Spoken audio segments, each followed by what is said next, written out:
Well, hey everyone, welcome to the Real Life Podcast, and we are so glad that you're listening or watching, and I'm your host, Dale Sadfrom, and with my amazing co-host, Katie Jones. Hello! And this is a place, if you don't know, where we talk about real stuff, real issues, real life, where we try to figure out how do you follow Jesus in this world that just seems kind of whacked out at times, and it's not always cut and dried, it's not always black and white, and so we like to talk about those real issues, and so that's what this is all about. And so, before we maybe just jump in, we have a special guest. We're going to introduce our special guest in just a moment. But Katie, how you doing? I'm doing good. I think you also need to address the elephant in the room. What is the elephant in the room? That are watching. What? What is it? You look different today. I look good. Yeah. Can we just say it? Come on. The confidence. The confidence. My wife dressed me. That's how I know I look good. All right? Special occasion? None. Just kind of mixing up the wardrobe. Yeah, there you go. You told me you're not dressing like an old man anymore. Oh, You said okay. I'm gonna freshen There's up. no privacy in here with Katie. Okay, you're right. Hey, they're our listeners. They're part of the family. They are part of the family. Yeah. All right. Yeah. So maybe we'll have one of these podcasts where I'm talking about sometimes in life you just gotta start making changes. All right. You just gotta start making changes, and so. Anyway, sometimes you go through seasons where you're kind of in survival mode, and we've been going through kind of a rough season for about 8-9 months, and I'm just ready to get out of it. Yeah. And so, so it's just even down to the clothes you wear. Yeah. I did say that. Yeah. I'm not dressing like an old man. All right? I don't think anybody thought you dressed like an old man, but well, enough of that. I do redneck really well, though. Yeah. Anyway, so. Okay. We're so pumped. We got a special friend for you guys today. We got Mr. Jason Ritter here. He's in the hot seat. Yes, he is. And you might have been intrigued by our title, which we haven't picked yet, but I know it's going to be something. It's awesome. It's going to be awesome. Whatever it is. Yes. So, okay, we were trying to decide. Me and Dale were like, how do we know Jason? I was like, well, I know Jason because we ran way back in the day. It had to have been like 10 years ago, honestly. At least. Yes. Yep. I think we did a race together at one point. Super fun. And then when I was a coffee shop owner, Jason was like a hero, saving grace, because it was on McLaughlin, which is kind of a sketchy part of Milwaukee. And I only had one employee working in the mornings, and it would be dark. And we had some weird stuff happen, like people hanging out outside. And so I think I Facebook messaged you. I was like, hey, don't know if this is possible, but if you happen to be out patrolling, can you just check in? And so sometimes you did, sometimes some of like your other coworkers did, and that just meant the world to us. We were like, Katie, we got to tell him though we haven't told him he's a police officer yet. well, it's in the title. I know, but maybe you're just like, well, who's this guy out there you're calling to come rescue you? A vigilante or no? He's a Clackamas County police officer, okay? And we'll get into that. I just didn't want anybody confused. Like, Right. who are you texting? You're right. I don't Sorry, know, I got ahead of myself. That's okay. I've assumed. But he did save you. First problem. Yeah. Okay. Yeah, so that meant the world. I was like, we felt all my coworkers felt safer in the morning, so thank you for doing that. That was awesome. And then you knew Jason from... Well, I was trying to figure this out. So, Jason, when did we get to know each other? Because in my mind, it's a little foggy, It happens when you get older. I'm thinking through. I know we met each other at the gym, church, community stuff. I don't know. Yeah, I think it was the gym. Was it the gym? It was 5 a.m. when the gym was open. You would bust off on your run. I used to do that. And then and you were there. And then I was there. Yeah. Okay. So yeah, definitely was the gym, and then your kids worked at the gym, and all the way up and through. I didn't know that the girls worked at. The girls used to work. Cutting edge. Yeah. How fun. Yeah. Thanks for making me feel old again. I appreciate that. Yeah, that was back in high school. Right. Yeah, they were in high school. And now they're in their 30s with children, and anyway, so that makes you old too. Yeah, or something. That makes me older. Older. Yeah. Oh my gosh. Well, tell us about yourself. So you are a police officer. Tell us what you do in that, because that's a big field. Okay, so I am a sergeant with Clackamas County Sheriff's Office, and I've been there since 2003. Wow. But I've been an officer since 1998. Wow. Okay. Started off in the great state of Nebraska. Oh my. Yeah, so I live Didn't in the know that. 90s. That's when our football team was decent. So that's where I love to live. I live in the past. That's okay. But it's all right. We cling to those good things in the past. My wife and I moved out here in 2003. And What brought you guys to Oregon? a roll of the dice. Oh, dang. Wow. Okay. Yeah, my wife grew up in Wyoming. I grew up in Nebraska. We wanted a little bit of a change to make our lives. Okay. Yeah, And, you guys have probably seen some crazy changes Oh, from yeah. when you moved. Yeah, it's a So now- little different out here than the mountainous area of Wyoming. Yeah, I yeah. bet. Yeah, I A bet. little less windy, but a little bit more political Yeah. than over there. Mhm. Yeah. Yeah, I know. That's what I was It's getting Oregon. at. But Yeah. yeah. We can talk It about is. the climate too. Yeah. Yeah. Yeah, nice. Okay, what made you want to get into police work? Well, It's not for the faint of heart. no, it's not for everybody. But originally I wanted to be a teacher. And love then that. I Okay. went and I student taught 6th grade. And you know who are mean? 6th grade girls. Oh, it's true. No, it's true. Yeah. No, They're the worst. No, not to getting myself in trouble over it, because but the girls are the worst. Yeah. They're mean. They are catty. They kind of are. Yeah. Dudes just kind of don't like each other, get in a fight, and they're friends later. Right. Right. They get over it. Girls hate are- each other Yeah. until That's a thing. eternity. Yeah. Okay, It's true. sorry.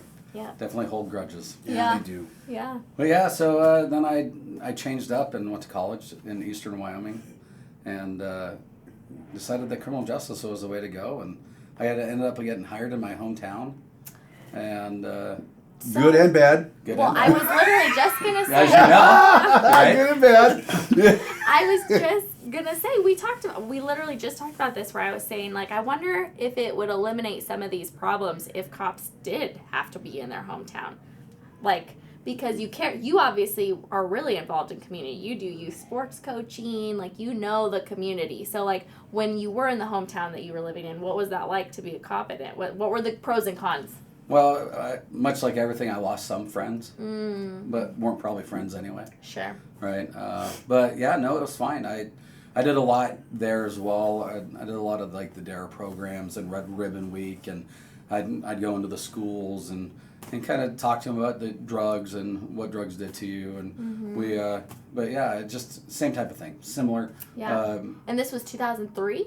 This was 1998 to 1998. 2000. Yeah. See, I'm hearing a Yeah. pattern where like What? there was a lot more involvement. It sounds like back in the day, in the schools. Do we still have that? I'm uneducated on this. Well, we they do still? Red Ribbon Week. Okay. But it's not as prominent as what it used to be. Okay. I think there used to be more resources back then. There was more funding, I think, for, you have different types of counselors in the school, it seemed. Right. There was funding for these drug and alcohol programs. There was Okay. funding for some of the education for it. So it seems like a lot of that funding's gone, and so it's just different today. I think it's just either been channeled somewhere else, or Okay. but I don't hear about maybe Yeah, I'm DARE uneducated program, on it. awesome That's what I was programs, things that I used to be involved in. I don't hear about those things anymore. So Yeah, I don't. Yeah, DARE has kind of disappeared Yeah. from everything. But I mean, Red Ribbon Week's still there, so that's kind of a neat thing. Yeah. For them to still learn about what drugs can do to your Yeah. body, and hopefully they make the right decision later Yeah. on. Yeah. Yeah, for sure. But yeah, so I moved out here in 2003. I started working for the sheriff's office. It's been a pretty awesome ride. It's to me is the best job in the whole entire world. Why would you say that? I'm sorry, Yeah. that's an Yeah. amazing statement. Why would you? Yeah. I mean, you're going. Wait a minute, you're a cop. Huh? Yeah. Best job in the world. Best, I mean, best job in the world. The sheer number of people you can help, yeah, and and some people would think taking somebody to jail may not help somebody, but eventually it may. Giving somebody a warning, may help them, right? Being just a resource to somebody's family is helping them, and that's really why I got into law enforcement, is because just that pure fact of wanting to help people. Now, don't get me wrong, driving fast and shooting guns are amazing. well, that's gotta be cool too. I really Right. enjoy Yeah, it. yeah. Right? That's an extra little added perk, but I didn't get into it for that. I But got into it. And I appreciate you sharing that, because I don't think maybe, I don't know who all is listening to that. That might not be their perspective of law enforcement. It is, you want to help people. If you want to help people, maybe people would think, well, then go be a counselor, a teacher, or a police officer. So I think it's a cool perspective. Oh no, absolutely. I completely agree. And we talked a little bit about this a minute ago, is like sweeping statements. I feel like law Yeah. enforcement gets the worst rap out of literally every line of work. I mean, there are bad teachers, there are bad pastors, there are bad social workers, there's bad doctors, but the police seem to be the ones that are really getting attacked as far as like defund the police, you know, and we'll talk about the recent events in a minute here, but what are your thoughts on that? I mean, everybody has a different opinion on things. You know, I don't know what happened in the past. And actually, Pastor Dale, this weekend at church, you brought up that, right? You don't know what chapter of the story you're walking in on somebody's life. The rope illustration. Right. Yeah. Yeah. The rope Here's that rope illustrates a person's life, and then we see a person in this moment. Right. Yeah. And we have no history of all of these things that happened before. Yeah. But we're going to judge their whole life based on this moment. Right. Maybe the worst moment of their life. And it goes back and forth, right? We in law enforcement, we do the same thing. We have these overgeneralizations, or it's like that apartment complex is full of bad people. Yeah. When really I don't know everybody that lives in there. Right. And I shouldn't take that view on it, compared to the same as all cops are bad. Well, not all cops are bad. Yeah. In fact, we want to weed out the bad ones as well. Yeah. Some get through. People get through the cracks, or something happens in that person's life to change them to do something that they shouldn't. True. And I'm imagining in your years of experience, you've witnessed that probably firsthand. Yeah, absolutely. Yeah. Yeah, and a lot of times I sit back and I think, could it have been stopped, or we had seen the change in somebody. We had a guy that worked for us that ended up doing some criminal acts, and he was doing it on duty. And I sit back and I work next to the guy, and I thought, did I miss a sign? Yeah. Was there something there? Well, I wasn't that close to him, but I'm sure there were signs that we just didn't miss, or we put our head in the sand, because we're really good as humans, and this is within anybody. We're really good at seeing people like, hey Dale, let me fix you. Yeah. Or compared to, I should fix myself, or that's my family, they're fine. The F word. That's the F word that I'm fine. You're right. Right. Yeah. That's actually a word when in our house, is that, especially when the kids were growing up, you could not use the word fine. Yeah. It was because it's a defense word. It's an answer that tells you nothing, really. So it's like, well, how was your day? Fine. Well, you can't use that word, so now tell me about your day. You can't just use the word fine. But you're right. We ignore a lot of that stuff, because I'm sure a lot of those cops didn't start off that way. They were good cops. Right. Yeah. But people are human, and we have stuff, and we have pain, and that stuff impacts us. So, yeah. Yeah, and the sad thing about a lot of things is, what do we do when somebody gets in trouble? A lot of people just turn their back on people. Yeah. And we do that in law enforcement. We kind of eat our own at times.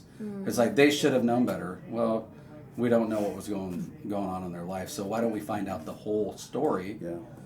And before we make a decision. Yeah. No, that's very wise. And you brought up, Jason, a really good point too. You were saying you guys are kind of an easy target, but you're just the law enforcers. Right. So tell our listeners what you were telling me earlier. So we didn't make the laws. Yeah.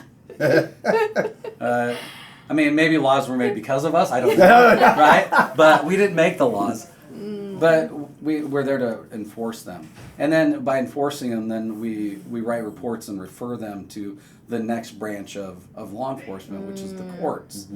And so then if we've done our investigation and send it on, and a jury their peers convicts them, it's still the police did this to me.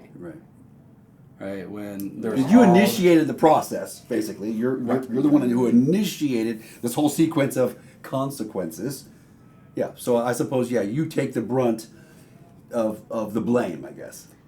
Have you had any incidents where you didn't feel like you wanted to enforce something, where you were like, oh, this doesn't feel right?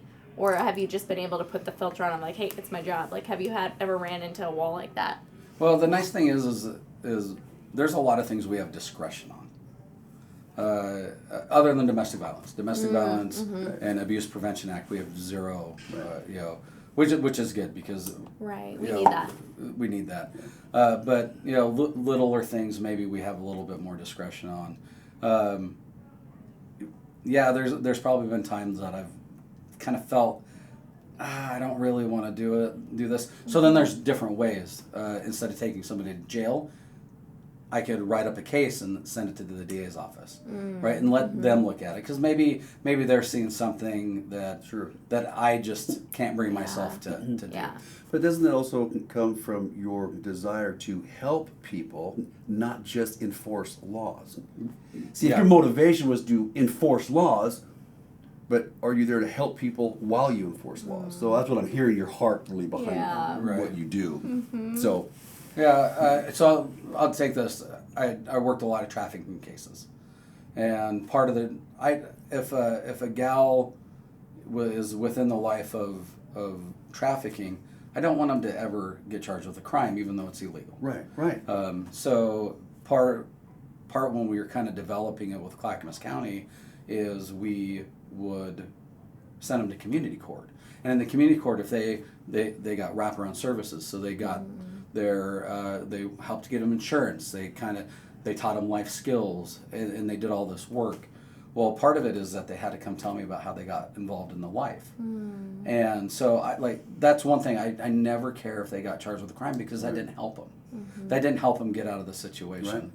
But then they had to come tell me how they got involved, and to hear somebody's stories. Yeah. And that makes my heart happy because then I know that I at least maybe I'm starting to kind of hit that armor, right, and really kind of maybe get that change that I really want to see because, at the end of the day, if nobody went to jail and they all became better people after one time, that would be amazing. Right.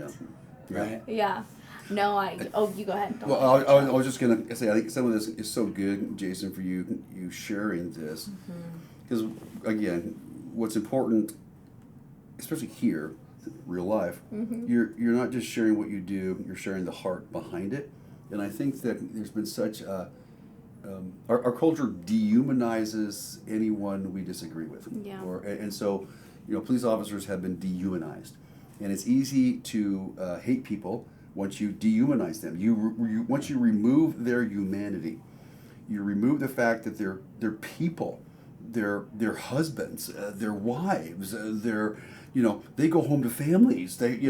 We see these images on TV, and you see them in riot gear, and you see all the criticism. So we just dehumanize people, and then when you demonize somebody, it's just easier to hate them, and you lose all objectivity. So I love the fact that we're hearing heart, we're hearing humanity, we're hearing, and I think some of our listeners they need to be reminded. Okay, you guys are people, okay. And you have to go home at the end of the day too, and see your wife and see your kids and process what you just went through that day. So to just remember that, I think is incredibly important. I don't know. So I appreciate that. No, great point. And also, you're painting such a beautiful picture of, the nuance a little bit, because we've talked in episodes past of, trying to apply these kinds of topics biblically, and it's yes, the government is supposed to bear the sword. And you said it would be great if there was no bad people. That would be wonderful, right. But we still need protection as, a society. So I think lots of times, and maybe somebody listening already had in their mind these biases about police. I mean, I think a lot of our listeners love police, but for that off chance, we've got some people that are eye rolling. I think it's so important to paint that picture of yes, there are times where grace is the best thing you could do for that person. And then there's other times where it's they need to answer for their actions because they're hurting people, and they're going to hurt more people if we don't have some enforcement. So yeah, and people don't like to be held accountable. Yeah. Right. And that's almost anywhere. People because that shows that hits different triggers within people. But that just shows that they messed up. Yeah. And deep down inside, nobody really wants to mess up or disappoint somebody or be shamed about what they did. Right. They want to be they just want to kind of skate through. Yeah. And so accountability is a big thing for people to for be sure. held with. What do you think is the hardest part about your job? Because I know you said it's the best job ever, and you obviously, you've got a passion for it because of the way you're talking about it. But what's like the hardest part? Probably the hardest part is when you feel like somebody should be held accountable and they're not. Or you just can't, and I hate the word can't, but you're unable to get them to change. Right? They're continually back. But we've learned a lot of things through the years about trauma and how that affects people, and how to just leave the door open for people to eventually walk back and through. Sure. Because that's what we want. We want that person to come back. I work domestic violence, not only as a deputy but as a sergeant. So I supervise our domestic violence team. Wow. And that's really trauma 101 with domestic violence 100%. victims.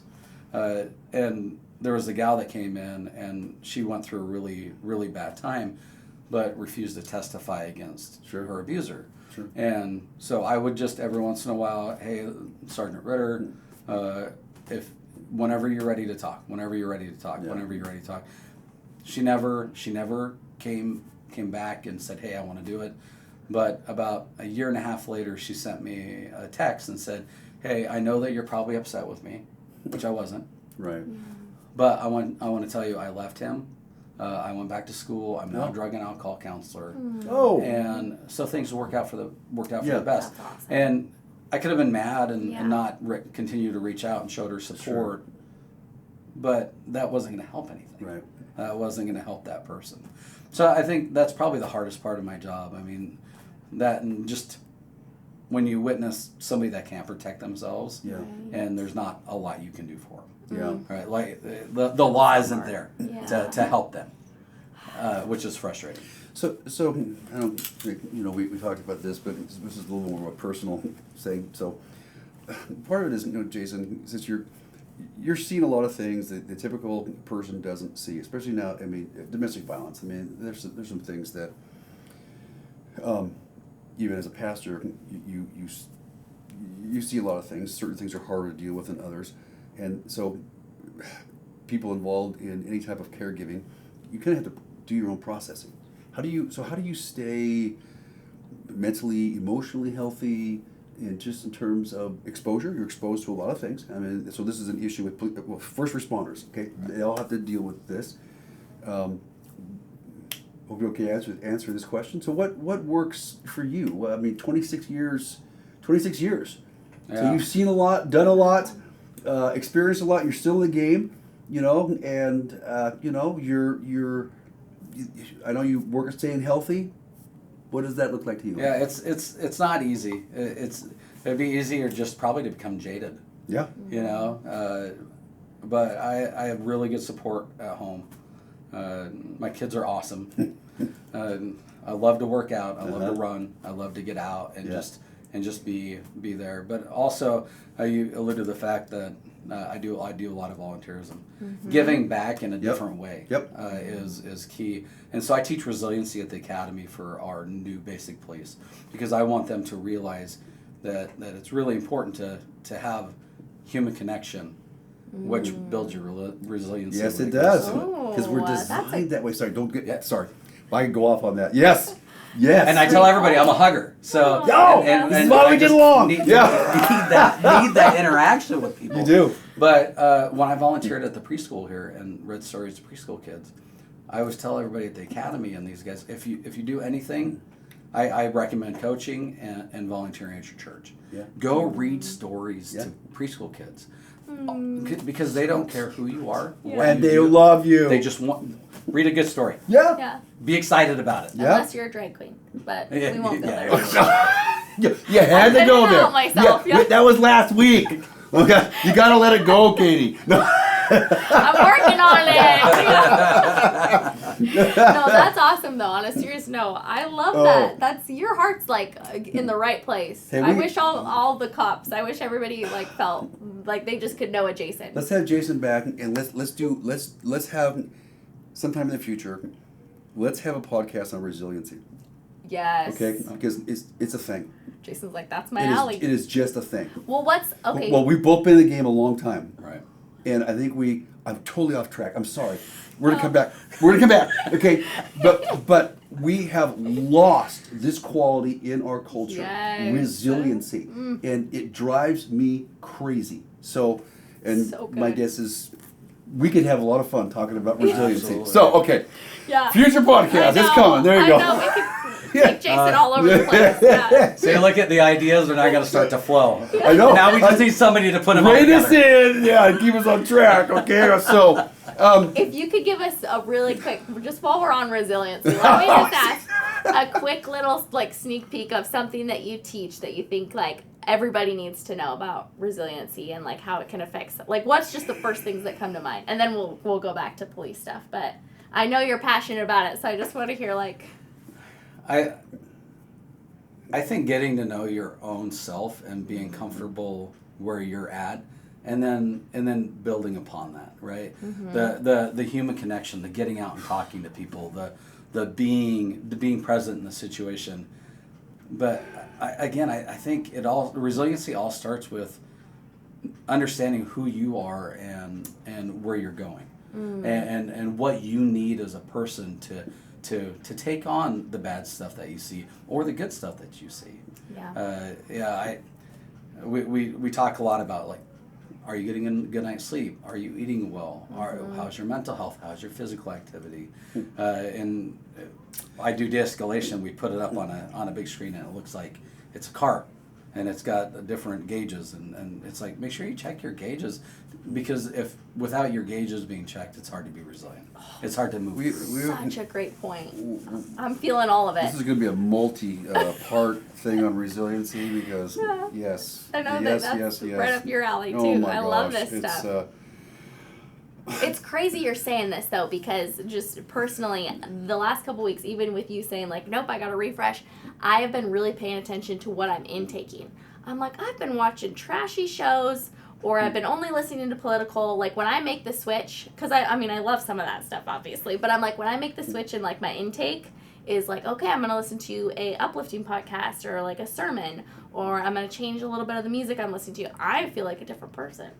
So like checking the gauges, that's such a great point. But you're talking about, and again, we're off track, but this is a great topic though. You're talking about a level of self-awareness that once again is a learned skill, and people again today, I look at so many things in our culture that has changed over the decades, and this lack of self-awareness is one of them. People they don't know how to self-check. They don't know how to self-evaluate. They don't know how to check their gauges. We just live and do with really our heads in the sand, and we're just reacting to our environment instead of having this self-awareness. Why do I feel this way? Why am I doing these things? Nobody asks, not nobody. Fewer people are asking the why questions. Yeah. I'm always asking why. If I feel a certain way, why do I feel this way? Because I can't change anything unless I answer the why question. So anyway, yeah, we'll have a good time. Yeah. So, you could just do one whole thing on why. Why? Yeah, let's just go down that road for a while. So ask yourself why. That's it. Okay, I'm gonna redirect us back because please. we Poor Jason. Sorry, Jason. So we have both been in our professions for a long time, and so in any profession, you see changes. You see radical shifts and changes. I think that when it comes to the culture's perspective on police and law enforcement, it has shifted over the past few years because of a variety of current events. And don't think there's any point in talking about the events themselves unless you want to, but there's this shift. And so how do you see the shift that's taken place, and how's it impacted you? How do you deal with that? So that's kind of two-part question. So let's just jump in wherever you want. The shift swung. It swung really heavy to one side because of bad decisions made by people. Sure. And when But bad decisions have always been made by people. Yeah, but with the thought of cell phones it's true. and It's true. and a wide variety of things that kind of go on, it's easier. People don't want to help; they want to get out their cell phones and they want to record. Yeah. That's a great point. So, no matter what kind of the way you look at the way we've swung, right? Is I've seen ups and downs since 1998. Sure, extremes sure. up, but not so extreme. This up, is- but this was an extreme up. But it's really, I'm trying to think of kind of the way to describe it. We had to rethink about the way we're doing things. Sure. We had to rethink about the public perception and that everybody has a camera. Mm-hmm. Yeah. We had to think about just even me talking to somebody. A lot of cameras don't see that up until the point. They just see the bad stuff, and that gets They sent see out. the action. They don't see 15, 20 minutes of dialogue where someone's trying to de-escalate. Right. Right. And that's, I'm glad you brought up de-escalation. So there's always so many just buzz terms in law enforcement. And I don't know if it's that way in the church, but in Oh no, we have our own. Right. Yeah. community policing, Yeah. de-escalation, Yeah. and people latch on to these things. Yeah. Well, I'm gonna let you in a little secret, you guys. People don't call us on their best days. What? So we de-escalate almost every call. Yeah. So whether it's the burglary victim, the burglar, right? People are calling us because they're having a bad time. So in that light, we've always de-escalated, but now we have to show people more. We have to get ahead. We have to get ahead of the curve and show more. It's almost like you have to prove it. So it's almost like you're already guilty, and so you're going in trying to prove that we're doing these things that you've always been. Right. Yeah. Yeah. So it's really hard to. It's not really hard. I take that back because the majority of law enforcement is doing the right things for the right reasons at the right times. Unfortunately, people who are louder and get things posted first get the emotional reaction. Yeah. Oh yeah, that's with everything these days. Yeah. Yeah. Yeah, I mean, you imagine if somebody was standing in a hospital wing when they're having surgery, recording the doctor, and then posting it on the internet when something bad happened in surgery. Right. I mean, that added pressure on to the doctor. Right. Right. So now law enforcement are getting hurt because they're waiting a little too long, or they're trying to de-escalate the situation way longer than what it should, and they're getting placed behind the 8 ball when it comes to things. So it'd be easy to start second guessing your decision making, wouldn't it? Yeah. Eggshells. And now sometimes it's there could be even more maybe decisions that could have been better, but you're so paranoid based on all these other factors that didn't exist a few years ago. Yeah. I don't know. I mean, I could see that pressure. Do we do this right now? How's that going to be perceived? But what needs to be done is this, but that'll be perceived in a real negative light, and people already have their cameras out. Yeah. Yeah. And then people are becoming more vocal because they have their cameras out, and there's a lot of yelling and screaming and calling of names, and it's and again, it's if it's gotten to that point, then obviously something has happened.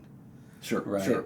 And people have perceived whether it's the lack of information that comes out in the news, Right. that we're playing more on emotions nowadays Absolutely. than facts. 100%. Oh, Right. absolutely. Yeah. What did so we're talking about, you brought up emotions. People forget that police officers have emotions too. So when the whole defund police thing came out, I mean, I know what I thought about it. But I can't imagine, I really can't imagine what that did to you, your fellow officers, the morale, the emotions. I mean, I mean, come on, that had to have been a gut punch. Yeah. When people defund the police, here you went into this to serve people, to help people, and they want to defund you.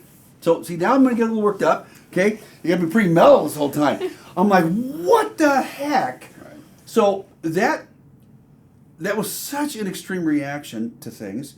Not to say that policy shouldn't have been looked at, ways of doing things shouldn't have been looked at, but this whole swing of the pendulum, and to see this mass hysteria bandwagon take place, where people jumped on that bandwagon. I mean, it was such a sociological experiment. I mean, I watched that play out, going, "What is going on?" The insanity of that. But then the human factor.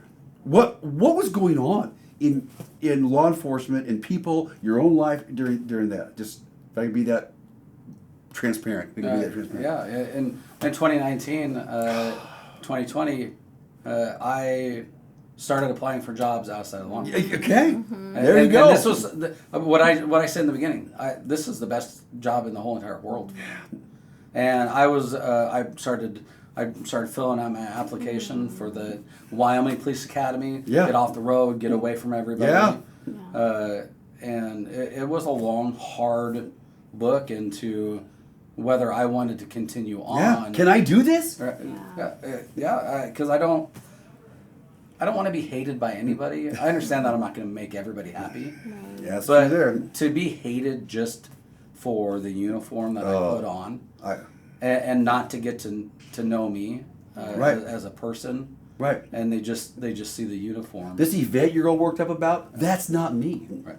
That's not my team I work with. That's not who we are. But to be judged for an event you have nothing to do with? Side note, too, a lot of more facts have come out. And so, and like what you're saying, Right. we see aftermath. You guys know a lot of the facts beforehand. So, like, and you're right, people are run by emotions. So Yeah, and it's who gets it out first. And maybe we get behind the curve a little bit on not getting information out, but we have to there has to be an integrity to the investigation. Yes. We need to do everything properly, because at the end of the day, if we've made a mistake, we need to hold ourselves accountable for that mistake. Sure. Yeah. And to have that extra added social pressure on us is not helping get through everything, because much like people, at times people will circle the wagons and not let people win, and that's not good for the community either. We need to be transparent.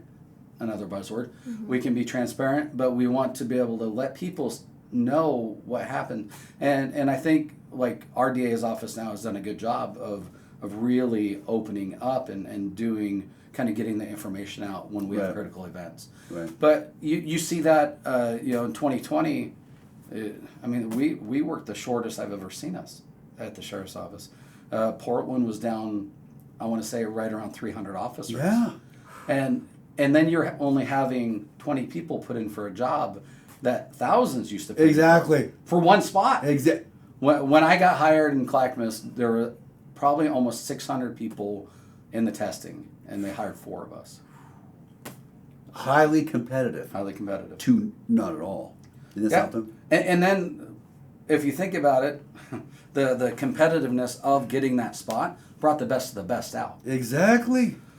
So if you have 4, the best may not be the best, but at that time you need to try to fill a spot, and the cream rises to the top, right? So you're like, oh well, maybe that is the person, and then that person doesn't make our training program, or so it's those things that really, because of that the events that have happened, and I wasn't there, I don't know the full story of everything, right? But it just had such a snowballing effect on law enforcement and culture, and again, we want the right people in there to do the right thing for the right reasons, not because I'm power hungry and I want to do it. We want to get those guys out.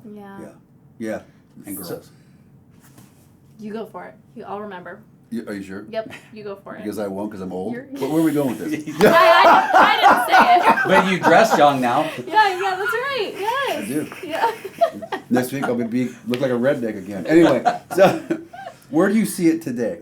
So it's not, maybe I'm wrong. It doesn't seem as extreme. It seems to have mellowed out. I don't know how to define that because it's not my world. Where do you see it today versus 2020? Yeah, we haven't made it all the way back to the middle yet, but we're getting there. Okay. We're getting closer to it.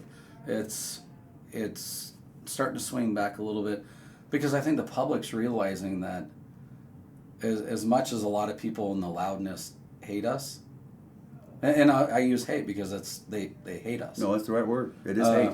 It is pure blatant hate. Yeah, but it's starting to it's almost there just because people need us. They've realized. You know, take the people in Minneapolis. Well, that poor council lady, she got carjacked twice. It's like you need, as much as you don't want to need us, there's bad people in the world. So if there's not, again, this is a biblical perspective. Okay. If there's not a deterrent for evil, evil increases. Right. It just does. Because we all want to believe that people are basically good, but people are also broken. And so they do bad things. And unfortunately, if there's not a deterrent for bad behavior, it increases.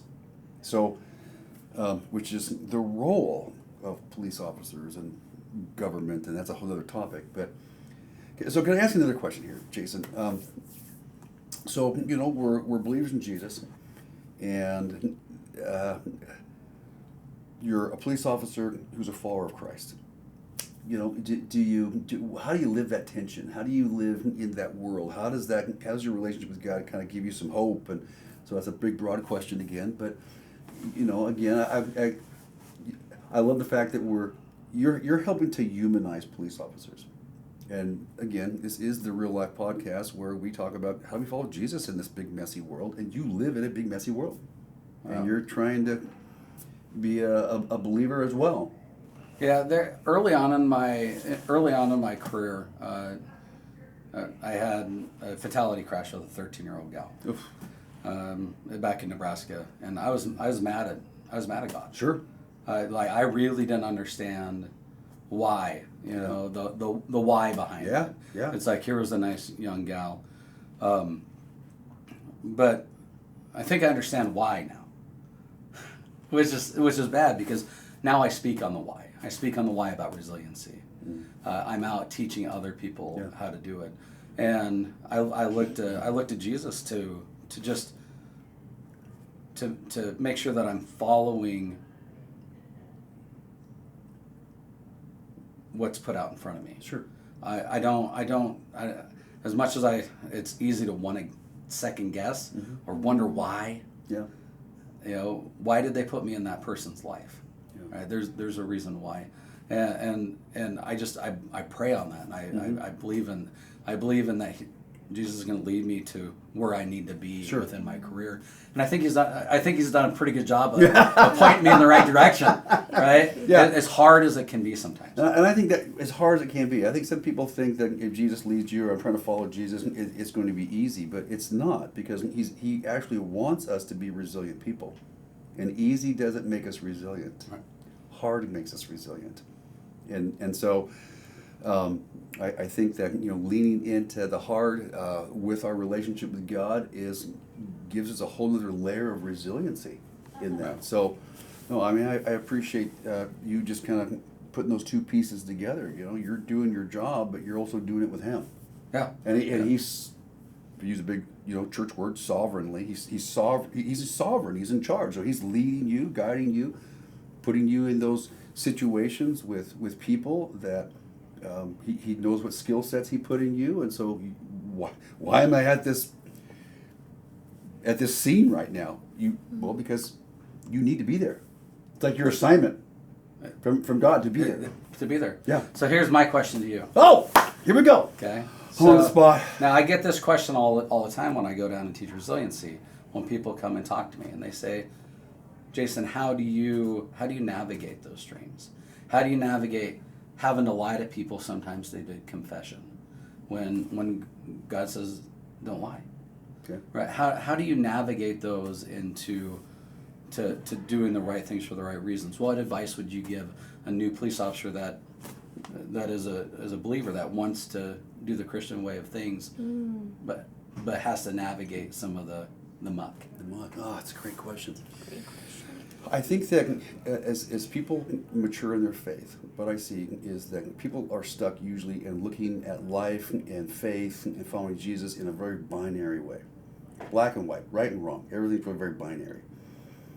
And life's not that way. It's just not, okay? And life is nuanced, it's complex, and I think that people who struggle with a lot of guilt and shame and whatnot, and police officers could too. You're a Christian, you're a police officer, you're in these situations where it's like, oh my gosh, to do the right thing means that I almost have to, lie? And yet the Bible says, don't lie. Is lying always wrong? Of course it is, Pastor Dale. The Bible says don't lie. Yet I can actually give you a story in the Bible where God told someone to lie. Really? That'd be a whole other podcast. Anyway, so somebody right now is like thinking I'm a heretic. It's actually true. But so even God sees that, yes, there's black, there's white, there's right, there's wrong, but then sometimes there's competing values that, see, and this is the tension that I think that we have to learn to live in. If you're a black and white person, you're going to struggle with life, okay? But if you can live in those nuances and not always be binary in how you think through every situation, because sometimes the best thing for you to do is this. And there might be something in there where it's, well, the Bible tells me not to not lie. I mean, if somebody broke into my home and says, where's your family at? Because I'm going to kill them. Are you going to tell them the truth? No. Or are you going to lie to them? Yeah. So is it not a higher value to protect life, or to tell the truth? Sometimes you have competing values that you're going to face, and it's okay to discern what the right thing to do is in that moment. And you might be surprised what the right thing to do is. So people who learn to embrace the tension of life, and I think we are constantly living in tension. And the followers of Jesus, it's the Real Life Podcast, we talk about tension a lot here. You have to live in the tension. And as a police officer and as a follower of Christ, as a police officer, you are going to live in tension every day. If I tell this person the truth right now, I could do harm to them like crazy. And so the right thing is maybe this course, because you're playing the long game. You're trying to help people, okay? So I know there are some people who are going to watch this thinking, and that's why I don't go to church there. You're a heretic, okay? That was a good question. God did tell someone to lie. Anyway, so Next episode. Where's that at? Yeah. Anyway. One last question for Jason. Did that help? That was good. Okay. Yeah, Okay. That was good. Okay, so as you were saying, the pendulum is like somewhat evened out, but we also know we're going to an election year. Yeah. We know boy. that there's things that can come up. What's something that you wish during that 2020, like you wish people that were so infuriated over police, what's something you'd want to say to them? Like if you had to tell someone something that they didn't know, what is it? What's the first thing that comes to mind? Well, I guess that's not something that I'd want them to know. I'd say, come talk to us. Yeah. Yeah. Come talk. Yeah. Let's sit down. Let's have a cup of coffee, and let's Yeah. figure out why we're at this spot. Are we wrapped up into our own story? Yeah. Are we building our army against something that we really don't know or don't understand? A lot of things back in 2019, 2020 could have been handled over just communication. Yeah. For sure. And we're terrible at communication sometimes. Yeah. Right? We'd rather send text messages. Yeah. Jump to a conclusion. Believe the worst. Mm-hmm. I mean, you see that on social media now. That people just regurgitate stuff that they see, and whether it's they're parrots. Yeah, they just parrot somebody else, and it just goes viral. Yeah, whether it's true or not. It's like people don't let facts get in the way of a good story. Right? So, true. Right? But just that conversation and getting in and having the conversation and sitting down, and you may not like my perspective, I may not like your perspective, but if we don't sit down and talk about it, it's hard to know. Mm-hmm. Right? There's some things that I don't think about that maybe you see. But see, what you're talking about again is another biblical principle. The Bible says in Proverbs that through understanding is a fountain of life to him who has it. If we increase understanding, so if I understand you better, and you understand me better, what happens is you actually breathe life into the relationship. The less understanding you have, the Bible says, through presumption comes nothing but strife. Well, that's our culture. We're just going to assume things, and so we have conflict everywhere. So yes, but I feel like we're losing the ability in our culture to gain understanding, because gaining understanding isn't a tweet or a text or it's this. It's eyeball to eyeball, looking at someone's face. And having a cup of coffee, asking questions, help me understand. It's like one of my favorite phrases that I use. Yeah, I just look at someone and go, they're upset, they're angry with me. Believe it or not, people get angry with pastors. So I go, help me understand. Help me. You're really jacked up right now. You're really upset. Help me understand. I don't understand. I want to understand. Help me understand. You know, and of course, then but they talk, hopefully, and then you get a perspective. But we're losing that ability, I think, in our culture today because we want it easy. And my phone is easy. I can text it, I can post it. Yeah. This is harder, takes more time, but it's life. It's literally life. So. And we should never be too busy to talk. We should never be too busy No. to go meet up and have a conversation. No matter if you're on the right side, left side, in the middle, right? We should all be able to just to sit down and go, hey, listen, these are the things that are bothering me. Oh, maybe I didn't know that. Oh, that's, you know, and sit down and really work through it. Yeah. That's how marriages work. That's how kids That's how you stay married. That's how you stay married, right? You don't just. How many years? Actually, on the 24th, it's 22 years. Congratulations. Oh, congratulations. Congratulations. That's awesome. Good for you guys. Oh yeah, it's right around the corner. One more question. I love it. Okay. Now I know your son-in-law is a fireman. Yes. Would you consider him a first responder or a second responder? Paul, you listening? Wow. Take a drink first. Jason brought the heat today. Yeah, he did. Love it. It's like, that's right. You don't have to answer that. No. I mean, we're gonna do it. I mean, yes, my son-in-law Paul. He is, a Douglas County Fire, and I would consider him a first responder. I'm going to answer correctly. All right. I love you, Paul. I got you, buddy. Anyway. Realizing that sometimes you're there first as well, but sometimes they are. Sometimes they are, and sometimes they're staged for that 98-year-old combative patient. Yes. We'll get there first. So, no, good stuff. Awesome, yes. Nice stuff. I don't have any more questions. No, Jason, you got any more questions? No, I think. I thank you for having me. Oh, our pleasure. Thank you for coming on. I think having a better understanding of who we as law enforcement are. Yes. I'm going to say we as in general because I think the majority of us are this way. Yes. It's important to know. Yeah, we're here and we're here to be here to help you. One more quick story for you, and this is just how sometimes taking people to jail work. I walk into Mull Elementary School way back when. My son's an 8th grader. It was a recorder concert, which recorder's a horrible instrument. I don't even know if it's considered an instrument, but it's terrible. Yeah. Sorry, music teachers. No, that's okay. But this guy looks at me and goes, "I know you," and I went, "Okay, good." And he's like, "You put me in federal prison." And I went, "Great." What's going through my head? I'm gonna get in a shooting in my kid's school. You're like, what's going down? And so I'm like, oh.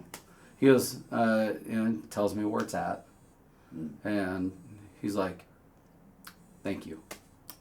Wow. And I went, "Excuse me?" Yeah. Right? Which never has words like that really meant so much. He goes, it's when I worked our drug division. He sold us drugs with his kid in the car and had a gun. And so he did time in federal prison for it. And he said, had you not been there that day, I was going through a spot. Where did God lead me? Right. Right? Right. He led me to that spot. He led that guy to intersect with me. Right. Right? He probably does. Maybe he realizes it now, but he didn't realize it at the time. Sure. And he went and did 5 years, and he got out, met a nice new lady, got his life all cleaned up. Wow. And moved forward. So those are the stories that people don't hear about. Right. Right. Those are the stories that I tell the new police officer at the academy. You may not ever know how many lives you affect just by being there. Yeah. Just by taking somebody to jail, giving somebody a ticket, giving somebody a hug after they just crashed into a deer, right? Yeah. Just being there, and God will lead you into their lives, because when people need you, that's what you're there for. Yeah. They're there because you're going there because they need you, and God's saying, go. Right. You need to be there for them, and that's what I truly believe. Yeah. And it's like intervention. Yeah. Again, you're showing up on usually one of the worst days of their life. So, good to remember that next time you see police officers. Yeah, Right? my prop. Yeah. So, Good stuff. Jason, thank you. Yeah. Thank you. Thank you for being on.